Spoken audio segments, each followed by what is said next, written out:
Primeiramente, dizer para os irmãos que não é a primeira vez que eu prego na igreja. Muito tempo já preguei muita mensagem da palavra de Deus, em praça pública, em igrejas, até mesmo em presídio. Uma brincadeira, cheguei a pregar algumas vezes, trazendo a palavra de Deus para as pessoas que estavam ali. Já fui no campo missionário levar a palavra de Deus. Mas sempre que nós trazemos uma palavra, ela é específica. O Senhor sabe o momento e a hora e a necessidade que a igreja precisa de ouvir uma palavra. Porque a palavra é dele. Ela vai se encaixar exatamente onde quer que ele determine que ela chegue. Nós fazemos um esforço, preparamos em casa, mas isso aí, é nada. Quem comanda é Deus. Amém. Tudo que nós gastamos em casa, na hora, na internet, no computador, buscando, na hora, a gente pode esquecer que ele muda totalmente, muda o rumo da conversa, e isso eu quero assim, vai ser assim. Como foi falado aqui sobre Cururi, onde está o missionário que nós auxiliamos. Eu pretendo ir lá agora em janeiro. Pretendo levar algumas filmagens aqui, algumas fotos da igreja, e trazer lá uma mensagem também do irmão gravada. Dizer que a nossa igreja está aqui, orando por eles ali no campo. E isso eu sei que vai ser muito importante para ele. Porque só quem esteve lá, ausente, no meio dos entes queridos, sabe como é que é quando chega uma palavra amiga, uma palavra de incentivo para as pessoas que estão no campo levando a palavra de Deus. Amém? Amém. Eu coloquei no slide o título da mensagem: A família, a célula tronco da humanidade. E peguei 6 fotos para que sejam colocadas. Foi tirada de Gênesis. Essa daí é clássica. Qualquer criança, na escola, nos livros, o grande pintor que desenhou a criação do homem, é onde o Senhor toca em Adão para lhe dar o sopro de vida.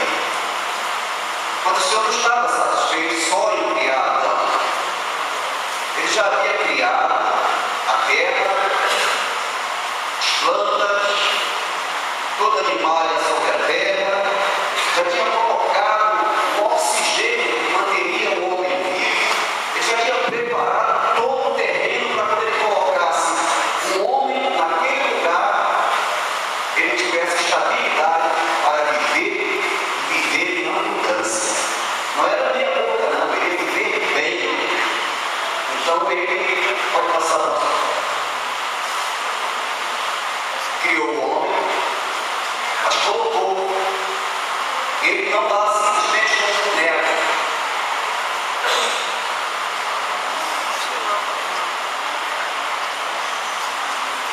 Diz a palavra de Deus que ele colocou o homem para lavrar e guardar aquele jardim que ele havia criado.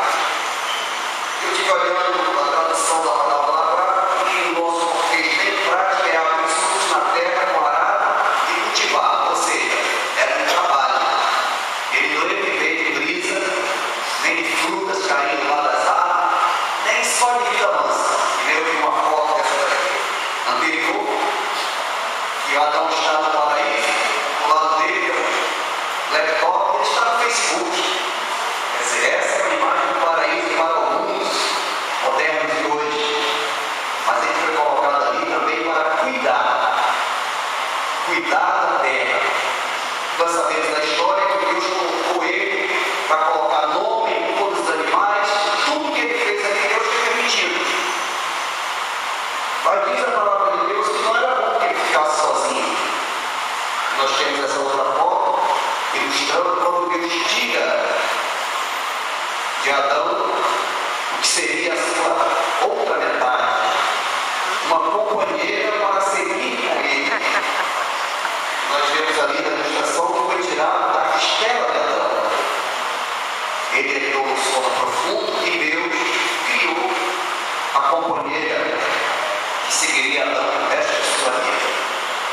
Mas os irmãos acreditam que não deu instruções para ele? Eu sim. Como seria o lar deles? Como eles criariam seus filhos? Como ele manteria a harmonia do seu lar? Eles tinham livre-arbítrio, mas Deus deu toda a base para que a família fosse criada, sustentada e mantida na presença de Deus. E mais tarde, mesmo fora do paraíso, nós encontramos dois filhos do casal levando ofertas ao Senhor. Eles aprenderam a ir para a casa do Senhor. Eles aprenderam como oferecer ao Senhor. Agora, se não ofereceram corretamente, isso aí já é uma outra questão. Deus estabeleceu bases para a família, vale é.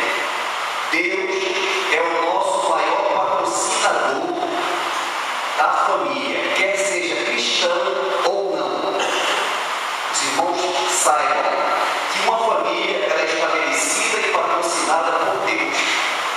Ele fará de tudo para que essa família fique unida. Ele moverá tudo que for possível, mas como sempre dizendo, o homem e a mulher são livres. Se eles não quiserem ficar unidos, o Senhor também não interfere, mas Ele dá toda a condição, todo o patrocínio para que homens e mulheres na casa de Deus tenham sucesso na sua caminhada em família. Os dias hoje são raros. A mídia enche a nossa casa. Nossos filhos estão andando até mais na frente do que a gente.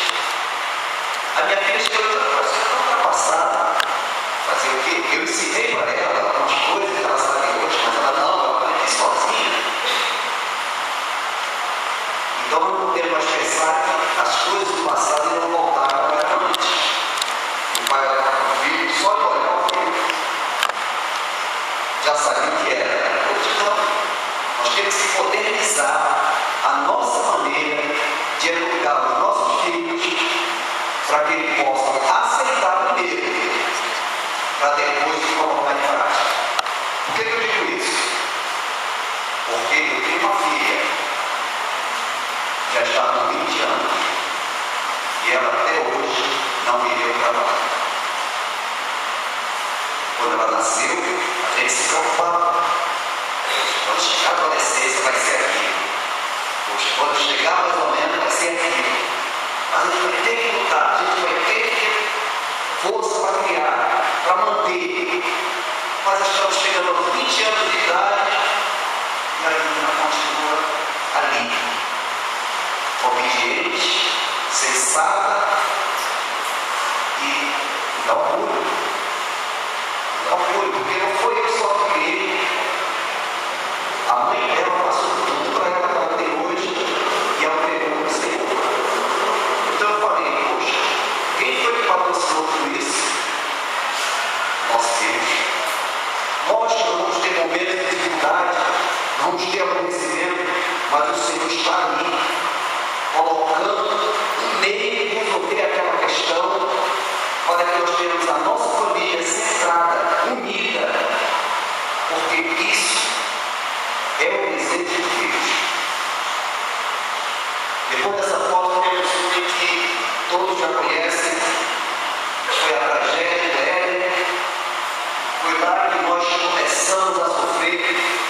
Todos nós passamos por aquela situação. Senão Jesus Cristo não teria vindo até aqui fazer um sacrifício para remir toda a humanidade. Foi naquele dia em que, por desobediência, o casal foi expulso. Não mostrei a foto do período que eles estiveram no paraíso, porque só encontrei fotos maravilhosas. Homens vestidos com crianças maravilhosas, no Éden, conversando com animais, aquelas fotos daquelas pessoas que visitam nossas casas fazendo aqueles escolheres. E eu creio que o Éden para nós hoje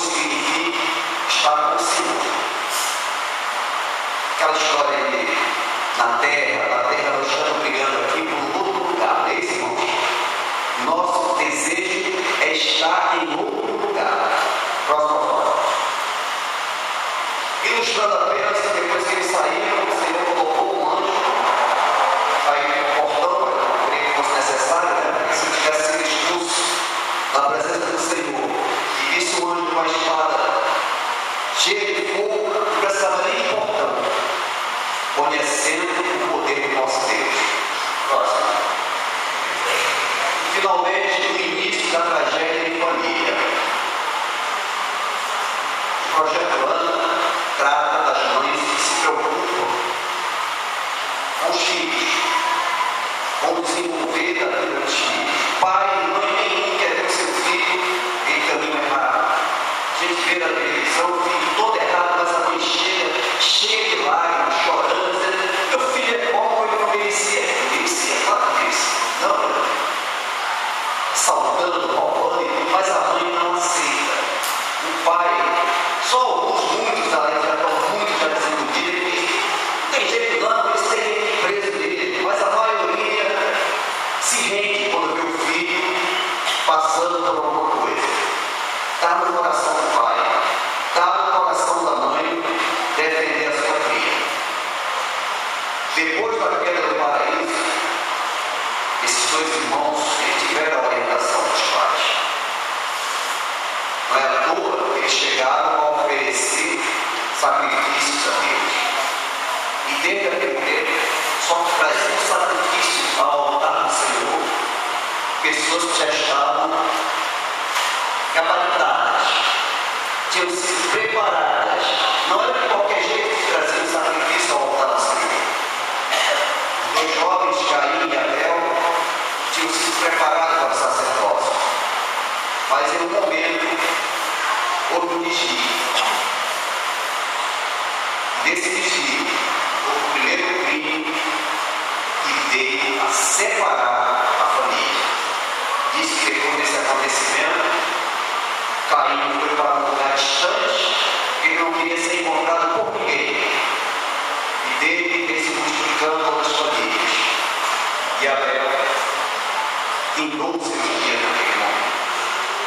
Então, eu trouxe essa parte de ilustração e vamos partir para dentro do que nós pretendemos trazer hoje. Deus estabeleceu todo o universo de tal maneira que tudo tem um sincronismo perfeito. Nada ficou fora do contexto, ao ponto de ele contemplar de bom. Em seguida, criou o homem, a mulher e a família. Ele escolheu o casal como deveria viver no lar. E naquele dia tudo era perfeito. Como eu estava falando, no dia de hoje, nossos filhos existem mais informações do que nós mesmos. Estão lá o tempo todo na internet, eles leem, eles recebem coisas indevidas, coisas boas e coisas ruins. E quando nós chegamos à noite em casa, quem trabalha fora, não tem nem ideia do que eles vão encontrar até bater com o filho. Ele chega pensando uma coisa, o filho está pensando em outra. A minha filha chegou para mim e falou: pai, eu me escrevi diferente do seu. Eu quero ir lá para uma favela em São Paulo ajudar uma necessidade. E foi. Chegou toda suja de barro, fedendo igual um homem. Cavalo, bala, fizeram não sei quantas casas lá na favela, lá em São Paulo. Eu pergunto: de onde veio isso? Né? Agora ela vai novamente. Eu não posso perder, eu vou bater de frente com ela. Eu quero que lá eu tenha um encontro novamente com Jesus e perceba que ela pode fazer tanto isso lá, que ela continue fazendo, e como pode ser muito útil na casa do Senhor. Então eu vou participar disso, porque eu vou estar ganhando mais pontos cada vez com ela. O projeto que elas têm lá se chama Teto. É dar um teto para as pessoas sem teto. Então se juntam faculdades do Rio, faculdades do Rio Grande do Sul, de todo o Brasil, se juntam em uma comunidade que de antemão já foi preparada, analisada, os dias que não vão ter, e eles chegam lá na sexta-feira, até domingo à noite, até prepararem as casas. As casas bem rápidas, as casas já quase prontas, e dão um teto para uma família.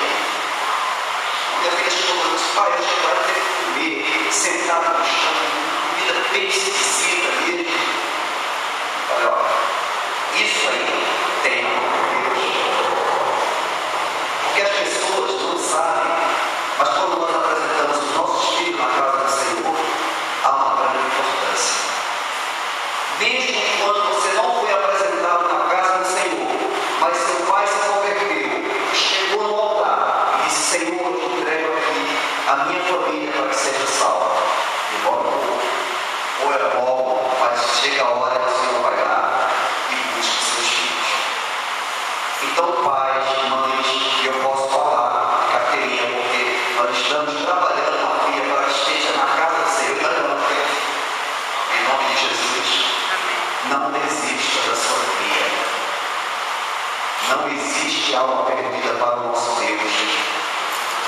Ela busca na última hora, busca no momento mais difícil.